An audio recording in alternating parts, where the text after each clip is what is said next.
scathing words about his players after their loss to Slovakia. It'll be interesting to hear what he has to say, but let's hear what someone else, another big name in German football, has to say. This is Uli Hoeneß. He's a Bayern Munich board member. He says, we're very satisfied at FC Bayern. We are the real winners of the summer transfer window. We have a strong team and didn't need to strengthen it much. Of course, we would have liked to have Florian Wirtz, but we'd never have bought him for 150 million euros.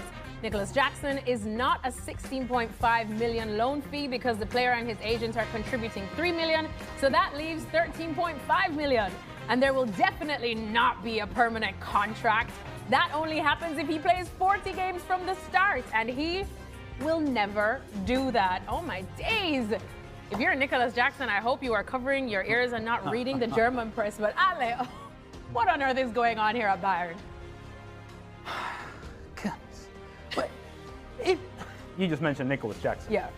And this is a player that just joined your team, who's feeling good about himself because he just left a situation in Chelsea where he wasn't wanted. Fought to leave that situation. And he walks into Bayern Munich thinking, man, I'm full of life. Here I go. And then here comes Uli Hoeneß and says, life? What life? You have no life. You're barely here. You had to pay to come here. And mind you think you're going to have a permanent contract here? No chance. 9. That's not happening. I don't understand how this explanation was needed from Uli Hoeneß. I don't want, and if you feel like you have to give this explanation, it's because you know that you come up short in the transfer window.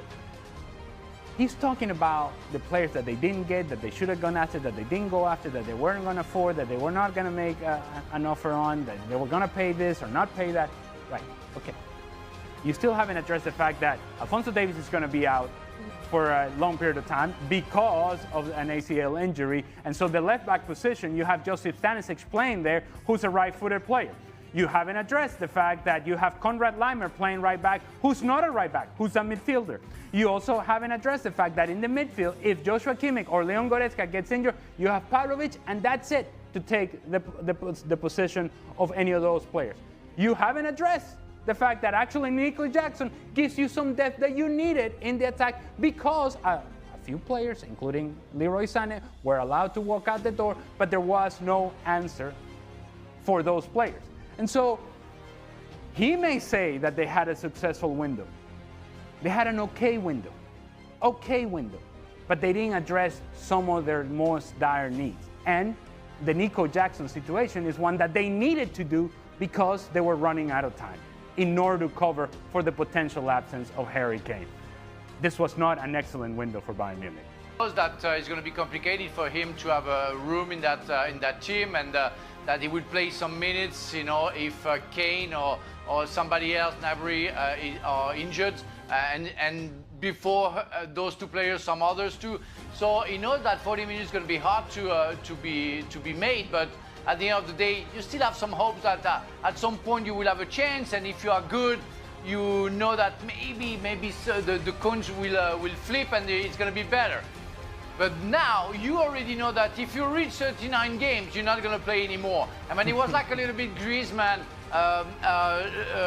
you know, signing what he did, you know, contract, where he couldn't play some minutes every game and they had to be substituted with Atletico Madrid. It seems to be a little bit like that you know that you have a, you have a ceiling, and you cannot go there above there because you're gonna be the problem.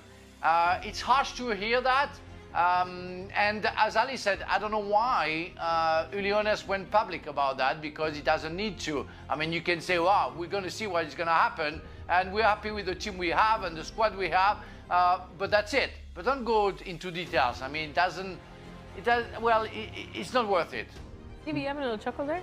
Well, I'm trying to put myself in Vincent Kompany's shoes, thinking, as soon as I hear this, do I go straight round to Jackson's hotel or house, or do I wait till Monday morning to have a word?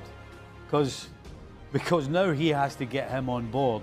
And listen, football is the majority of us are pretty realistic. We know when we're in a situation, whether we're in the team, fighting to get in it, we figure all that out.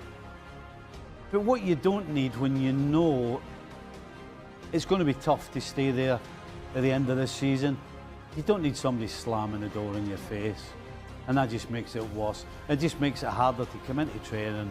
It makes it harder sitting on the bench or in the squad if you're not even on the bench.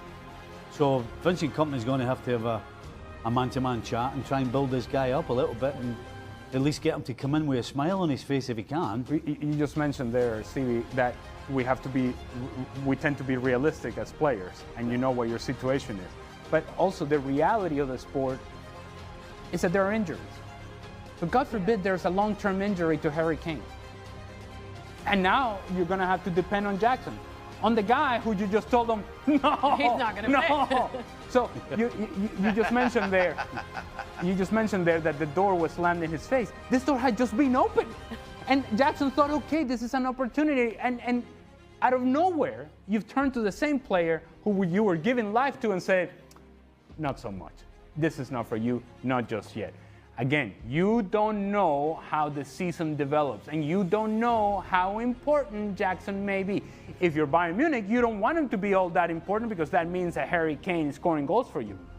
But what happens if Harry Kane is injured? Which can happen. It can happen in the game with England. It can happen in the next match with Bayern Munich. And you've already, unnecessarily so, for whatever reason, you've already